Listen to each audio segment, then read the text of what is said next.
Hello, this is Kathy of Tea and Stamps, and today is Throwback Thursday.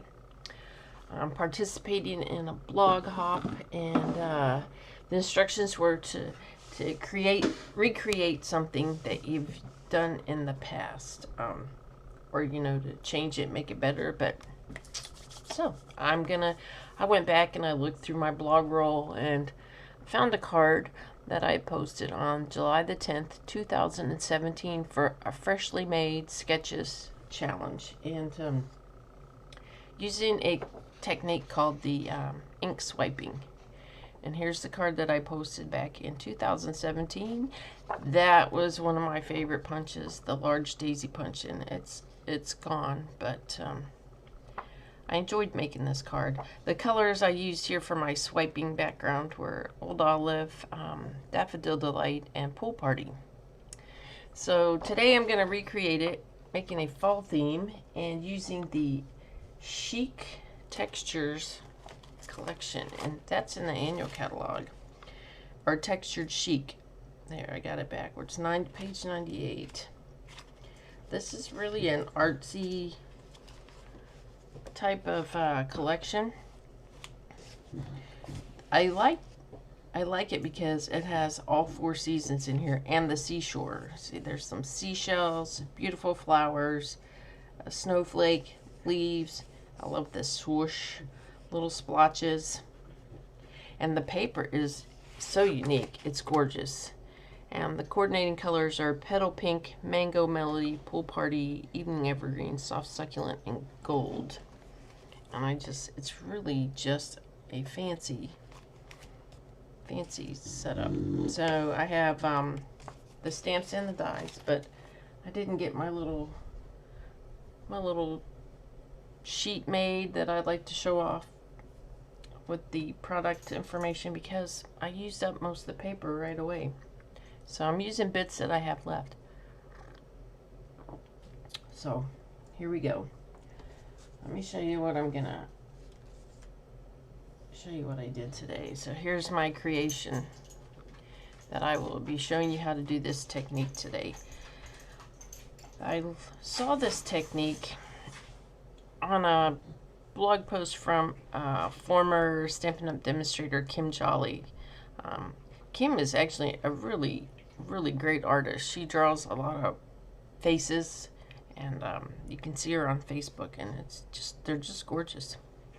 So she showed this technique and others, unique ways to create colored backgrounds. So I did this yesterday, and I used the DSP and the gold paper that comes in the collection, stamped some leaves, and I did the leaves using the baby wipes technique. So I have some videos on that, and I can link them below if you're watching this on YouTube. But I did that, and then I'll show you my stepped up version after I do recreate this one. So let's get started. So I've cut my white. You need a piece of white cardstock. You don't have to have anything special because this isn't a real damp technique, so just using your ordinary basic white is fine.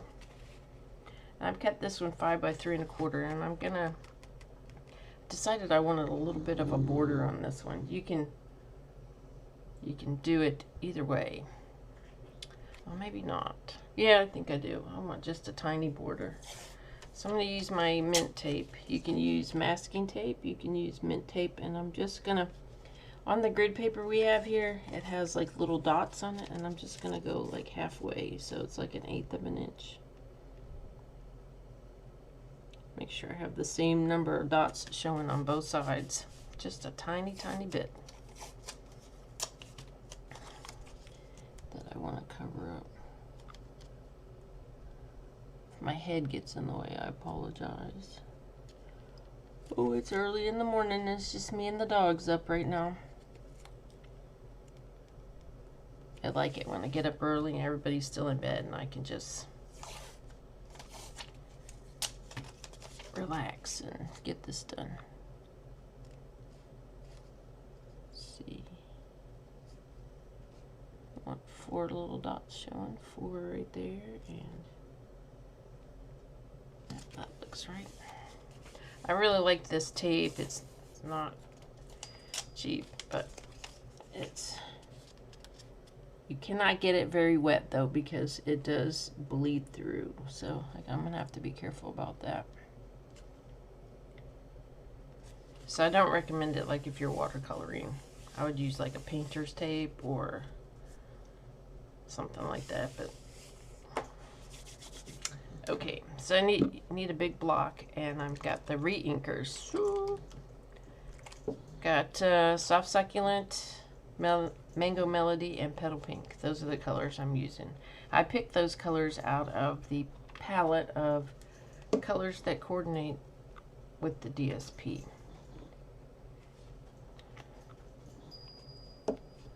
And you'll need an old credit card or a gift card that you're going to cut up. I cut mine into 3 strips of different width. So see, I've got one that's like about 5/8, 3/8, and then a half. And I just cut it up with scissors. And oh, and you'll need a napkin or a paper towel. Let me go grab one because I do not want to make a mess.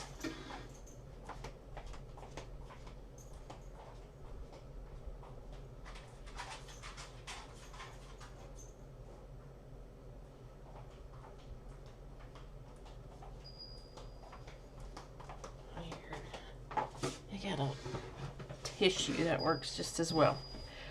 And then all you're going to do is you're going to dip the end in here and pick up some ink, and then just start swiping and start off to the side. Yesterday I was just going crazy. I'm not sure I was really, oops, it had been a while. And you really need to have some angle on here.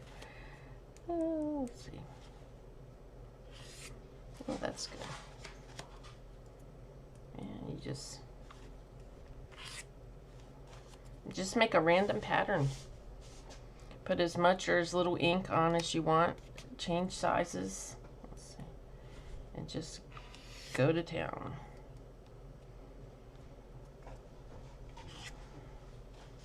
When I did this several years ago, I really liked it, and I hadn't done it again in forever. I think I'm gonna be adding one more strip of Mango Melody, and then we're gonna go on with different colors. I think Petal Pink needs some attention here.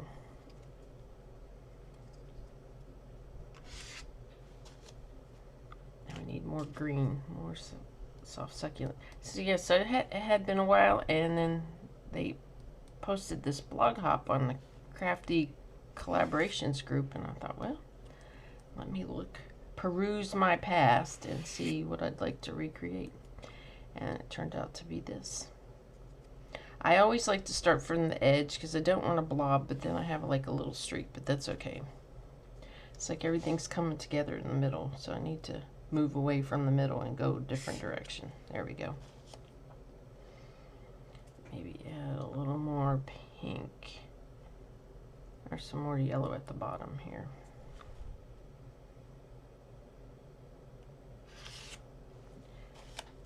Alright, so this mess, I know it looks terrible, but really in the end it's not that bad. A little green this way. Oh, that did not even make it. I think I need a little more ink. Sometimes less is more. Maybe I should stop.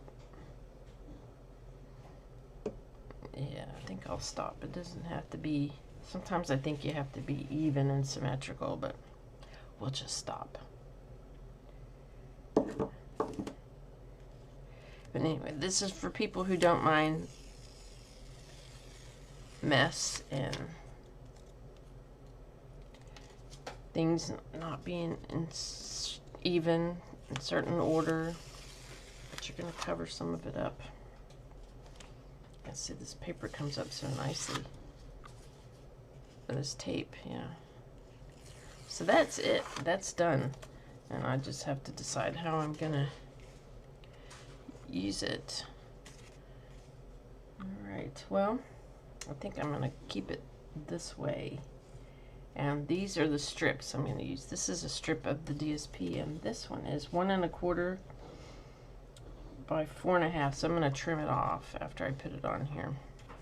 Because I cut them big just to make sure I had enough. And then this is the gold I'm going to put underneath. And I think I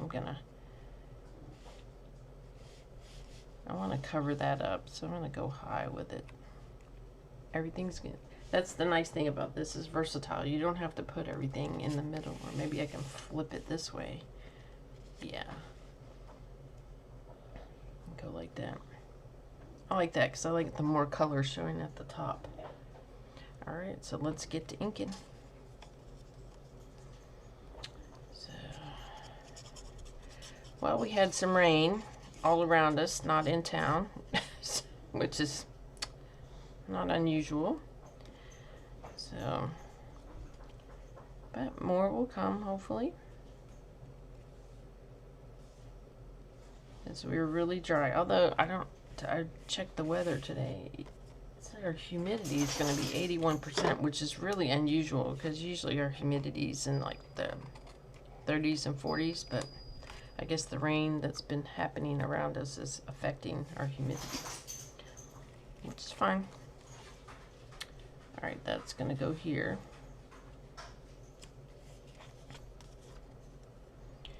And I do have a stepped up version that I created as well of this particular card, and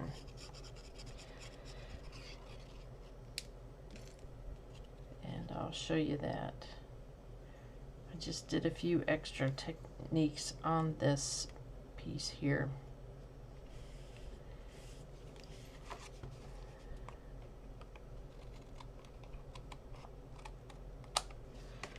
Okay, and the reason I cut the strips bigger because I wasn't sure what size. I've made the panels on my 2 samples different sizes, so you never know what size you want. At least I don't. Alright, here's my inside card, and look, I'm using a petal pink background layer this time.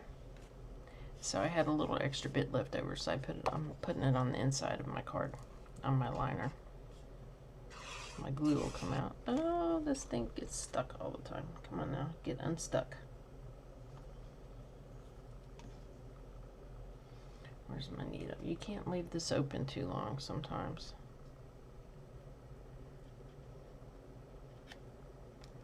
There, just... It's still acting up. Crazy glue. I think it'll be alright. Yeah, we got some coming out. There we go. We only need a little bit more and we'll be done, glue. Hang in there. Oh, I can't get that in. So here we go. There, I like that. I always liked pink and green. I remember from, I think it was 4th grade art. We had this very eccentric art teacher, Miss Martin, and I remember one of the things she said to us was pink and green always look good together, and she's right. I've remembered that ever since, and that was a long time ago because I graduated in 1980. So, and speaking of graduation, my youngest kiddo starts her senior year next week. We're so excited for her. Yesterday we went to the school and visited her teacher and saw her classroom, because they moved her particular life skills class into a different room, so she was very concerned about that. So we went over there and we saw the class, and she's going to help the teacher out this year with some of the kids, so that's good. I'm glad we have her, you know, she's got a really good group, the teachers and the aides in her class, and so she's been in school for 15 or 16 years of her life, and I don't know what I'm going to do with her next year after she's graduated, but hopefully she can find a little job. It's not easy to find jobs for people with intellectual disabilities, but we'll try.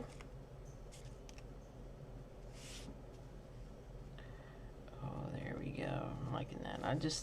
That little streak right there is gonna bother me, but that's okay. I gotta just let it go. Okay, now I have my 2 leaves. And like I said, these were done with the baby wipe technique, where I just took my same 3 inkers, made a little pad with baby wipes, and threw some ink on there, and then stamped, use it as my stamping pad. So I'm gonna secure these with glue dots and then wrap some twine around them. Not necessarily twine, actually I believe it's jute. Oops. Emma, you are just walking around like crazy this morning. I guess she's a little restless. She might want breakfast. They always want breakfast. I make them wait until the sun comes up, because I like them to eat outside. Okay, so this is the twine I'm going to use. It's called threaded twine, but it feels more like jute. This is part of the Cottage Wreath collection in the July to December mini, but you can order it separately. But I'm using bits of this. It's really nice. It comes apart real easy. So if you don't want to use the whole thick thing, and it has silver entwined in it, and this has gold. I didn't want silver, but I did want a piece of this fuzzy jute. So I just separated the ends, and then they easily just pinch it a little, and grab one, and it just pulls out. And then I'm gonna I have a little glue dot on the back here, and I'm gonna stick that on there. Just wrap that around a couple of times. Stick it down and tie a little, well, try to stick it down. I guess I covered my glue dot really good. Well, I'm gonna try to tie a little knot here. And then I'll stick it on the card front. And I'm not sure about my sentiment yet, so I think I'll just put that on later. And I may or may not add some little gems. I'm kind of stuck on that too, but I guess the finale will be in the blog post as to what I actually put on there. Oops. Alright, there's my dots. So that's all I did, is I just secured this on the card front with a couple of glue dots. One on the jute and one a little bit lower. Oh, Miss Emma, you need to quit walking around and just lay down. I hear you walking all over the floor. Maybe she didn't finish sleeping. I got my dogs trained pretty good, though. By 8 o'clock, they're all in their little beds. There we go. And that's it. Oops, with the exception of adding a little sentiment here, which I will do later because I can't decide. Oh, I didn't show you the stamp set. I can't decide which one of these stamp sentiments I want to use. I've been using this, thinking of you, but I may use something like that. I'm here for you, and cut it in a little circle and stick it right there. We'll see. We will see. Depends on how I'm feeling. Okay, so let me show you. This is the original with the thinking of you. I like that color combination there. That's nice. Now this is my stepped up version. What I did is, after the streaks where the ink swiping was done, I used petal pink and a blending brush and just lightly went around the edges to kind of knock off some of that bright white. And then I did a splatter technique with the Stampin' Up markers, these colors, the Soft Succulent, Mango Melody, and Petal Pink. And then for the leaves, I did another swiping technique, but I kept the swipes real close together. Then I went over it with Petal Pink and a blending brush, and then die cut the leaves. So these leaves are very, very vibrant, very colorful compared to the others. So. And then on my sentiment, I over stamped it with, let's see, with this. I pulled the ink off the pad, stamped off once, and then stamped it, because I didn't want it to be too dark. But there it is. These are my 3 little ink swiping creations. So, if you like what you see here, don't forget to subscribe to my YouTube channel or subscribe to my blog. I'd love to have you follow me, and you can keep up with my creations. So anyway, thanks. Have a great day. Give ink swiping a try. It's not a technique that's for people that like things to be neat and tidy, but it's a lot of fun. I enjoyed it. I did. It's kind of, if you want to just be a little artsy. Alrighty, thanks everyone. Have a wonderful day. Bye.